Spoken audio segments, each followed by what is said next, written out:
Bagyong Inday patuloy na humina ngunit nananatiling mapanganib. Patuloy ang paglapit sa extreme northern Luzon. Signal number 2 nakatas na sa Batanes. Malalakas na pag-ulan at pagbaha asahan sa maghapon sa mga lugar na ito. Magandang araw Pilipinas, ito ang Pilipinas Weather ngayon. Narito na ating update sa panahon. Kung bago ka lang sa ating channel, please like, share, and subscribe. Salamat sa iyong suporta. Mga kababayan, ngayong araw ng Biyernes, July 10, 2026, humina pa ang Bagyong Inday ngunit nanatili pa rin itong isang malakas na typhoon habang mabilis na kumikilos pahilagang kanluran sa silangang karagatan ng Batanes. Sa kabila ng paghina ng lakas nito, lalo pang lumalawak ang epekto ng bagyo sa bansa dahil patuloy nitong hinihigop at pinalalakas ang southwest monsoon o hanging habagat na siyang nagdadala ngayon ng malawakang pag-ulan at malalakas na pagbugso ng hangin at mapanganib na kondisyon ng karagatan sa malaking bahagi ng ating bansa. Kasabay nito, signal number 2 ang nananatiling nakataas sa ilang bahagi ng Batanes at Babuyan Island habang signal number 1 naman ang umiral sa iba pang lugar sa Hilagang Luzon dahil sa banta ng malalakas na hangin. Bukod dito, nananatili ring nakataas ang gale warning sa Hilaga at Silangang Baybayin ng Luzon dahil sa napakalaking alon at maaring umabot sa 7 metro dahilan upang maging lubhang mapanganib ang paglalakbay para sa maliliit at maging malalaking sasakyang pandagat. Mga kababayan, ang sentro ng Typhoon Inday ay namatayan sa layong 620 km silangan ng Basco, Batanes. Taglay pa rin ito ang maximum sustained wind na nasa 150 km kada oras at may pagbugsong umaabot sa 185 km kada oras, habang ang central pressure nito ay nasa 955 hectopascal. Patuloy naman itong kumikilos pahilagang kanluran o northwestward sa bilis na 20 km kada oras. Bagamat malinaw na humina na ang lakas nito kumpara sa mga nakaraang araw, hindi ito nangangahulugang humupa na rin ang banta nito sa ating bansa. Sa katunayan, isa pa rin itong ganap na typhoon na may napakalawak na sirkulasyon. Ang lawak ng mga malalakas nitong hangin ay umaabot pa rin sa humigit kumulang na 860 km mula sa sentro ng bagyo. Ibig sabihin, kahit ang mismong mata ng bagyo ay nananatiling malayo sa kalupaan ng bansa, ang napakalawak nitong wind circulation ang patuloy na nakikipag-ugnayan sa umiiral na habagat dahil upang mas maraming hangin mula sa West Philippine Sea ang mahigop patungo sa ating bansa. Ito ang pangunahing dahilan kung bakit kahit walang direktang landfall ang Bagyong Inday, marami pa ring lugar sa ating bansa ang nakakaranas ng malalakas na pag-ulan at pabugso-bugsong hangin at mapanganib na kondisyon ng karagatan. Ngayon ang tanong ng marami, bakit patuloy pang lumalakas ang epekto kahit humina na ang bagyo? Kapag narinig natin na humina na ang isang bagyo, natural lamang na isipin nating nabawasan na rin ang panganib nito. Ngunit sa larangan ng meteorology, hindi palaging ganoon ang sitwasyon. Ang isang bagyo ay hindi lamang sinusukat batay sa lakas ng hangin at mismong sentro nito. Mahalaga rin tingnan ang lawak ng sirkulasyon, ang bilis ng pagkilos nito at ang pakikipag-ugnayan nito sa ibang weather system. Sa kaso ng Typhoon Inday, bagamat bumaba ang lakas ng hangin nito, nananatiling napakalawak ng sakop ng kanyang sirkulasyon. Habang patuloy itong gumagalaw pahilagang kanluran sa silangan ng Batanes, hinihila nito ang napakaraming moisture o hangin mula sa karagatan. Ang prosesong ito ay nagpapalakas sa southwest monsoon o hanging habagat na siyang responsable ngayon sa malawakang pag-ulan sa maraming bahagi ng ating bansa. Kaya sa mga susunod na araw, maaring ang epekto ng habagat kaysa sa direktang epekto ng mismong bagyo. Ito na rin ang dahilan kung bakit paulit-ulit na binibigyan diin ng pag-asa na hindi kailangan magkaroon ng landfall ang isang bagyo upang makaranas ang bansa sa matinding ulan, pagbaha at pagguho ng lupa at malalakas na hangin. Mga kababayan, mapapansin natin na mas mabilis na ang galaw nito kumpara noong mga nakaraang araw. Karaniwang nangyayari ito kapag ang isang bagyo ay nagsisimula ng mahila ng mas malakas na hangin umiiral sa mga mataas na bahagi ng atmosphere na siyang nagtutulak dito patungo sa hilagang kanluran. Dahil dito, unti-unti nang lumalayo ang sentro ng bagyo mula sa direktang impluwensya ng tropical na kapaligiran at nagsisimula na itong kumilos patungo sa mas mataas na latitude. Habang kumikilos ito papalapit sa hilagang bahagi ng Taiwan at sa East China Sea, inaasahan itong mararanasan ang mas hindi kanais-nais na kondisyon para sa isang tropical cyclone. Kabilang dito ang bahagyang mas malamig na temperatura ng dagat kumpara sa tropical na karagatan.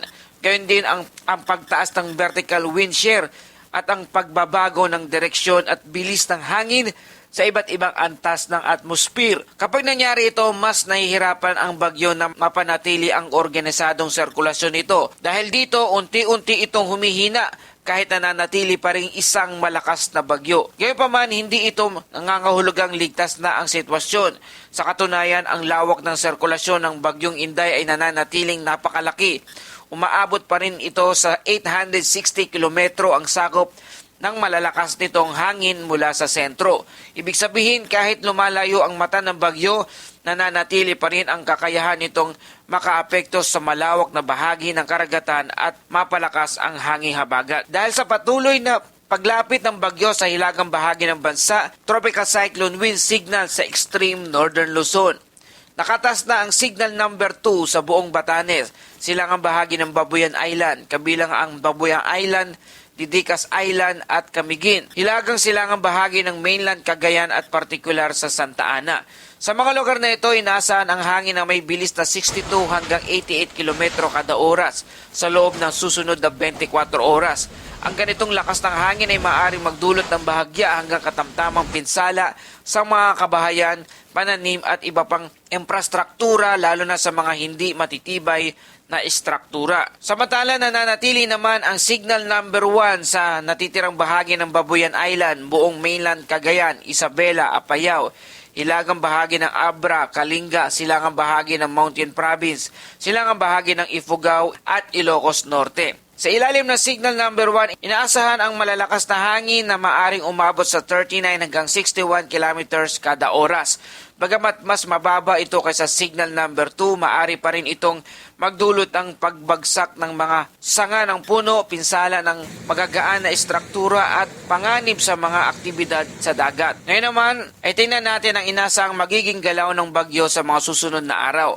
Batay sa forecast ng Pag-asa, magpapatuloy ang bagyong Inday sa northwestward track habang nananatili sa Philippine Sea. Mamayang gabi hanggang bukas ng umaga, inaasahang mararating nito ang pinakamalapit na distansya sa extreme northern Luzon, partikular sa Batanes. Mahalagang linawin na sa kasalukuyang forecast wala pa ring inaasahang direktang landfall sa alimang bahagi ng ating bansa. Sa halip, dadaan lamang ito sa silangang karagatan ng Batanes bago tuluyang patungo sa timog bahagi ng Japan at sa hilagang bahagi ng Taiwan. Pagkatapos ito ay inaasahang lalabas ang bagyong Inday sa Philippine Area of Responsibility bukas ng umaga, July 11. Mula roon, tatawid ito patungo sa silangang baybayin ng mainland China kung saan inaasahang maglalandfall pagsapit ng Sabado ng gabi hanggang madaling araw ng Linggo.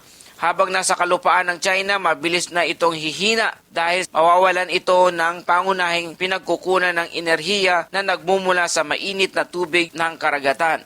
Posible itong maging isang severe tropical storm matapos tumawid sa mainland China at magpatuloy ang paghina habang papalapit sa loob ng kontinente. Mga kababayan, ano ang dapat nating bantayan ngayon? Bagamat malinaw na hindi direktang tatawid sa kalupaan ng ating bansa ang bagyong Inday, hindi pa rin dapat maging kampante ang publiko. Sa katunayan, ang pinakamalaking banta ngayon ay hindi lamang ang lakas ng hangin ng mismong bagyo, kundi ang patuloy nitong pagpapalakas ng hangin habagat na maaaring magdulot ng tuloy-tuloy na pag-ulan sa maraming bahagi ng ating bansa.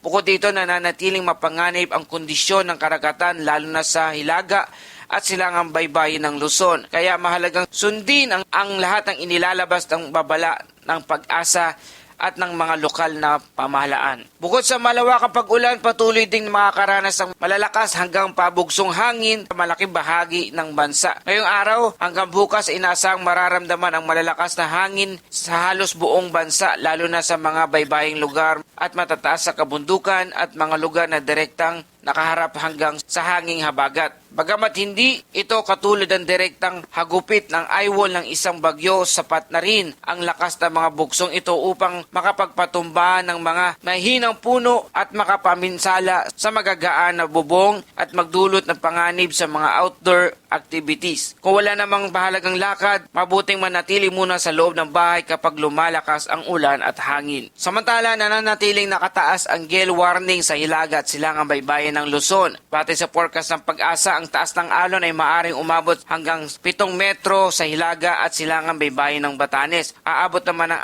6 na metro sa Babuyan Island at sa Hilagang Silangan ng Baybayin ng mainland Cagayan. 5 metro naman sa ibang bahagi ng Cagayan at Isabela at 4.5 metro sa Aurora, Camarines Norte, Pulillo Island, Catanduanes at ilang bahagi ng Bicol Region. Sa ganitong kondisyon, napakataas na panganib sa lahat ng uri ng sasakyang pandagat. Mahigpit na pinapayo ng Pag-asa na manatili muna sa pantalan ang mga maliliit na bangka maging ang ilang mga malalaking sasakyang pandagat kung hindi kinakailangang bumiyahe. Ang malalaking alon ay maaaring magdulot ng biglaang pagtaob ng bangka at mapanganib na kondisyon sa karagatan kahit hindi umuulan sa mismong lugar. At para sa ating Bible verse of the day, mula sa Awit 46 verse 1, ang Diyos ang ating kanlungan at kalakasan handang saklolo sa oras ng kaguluhan.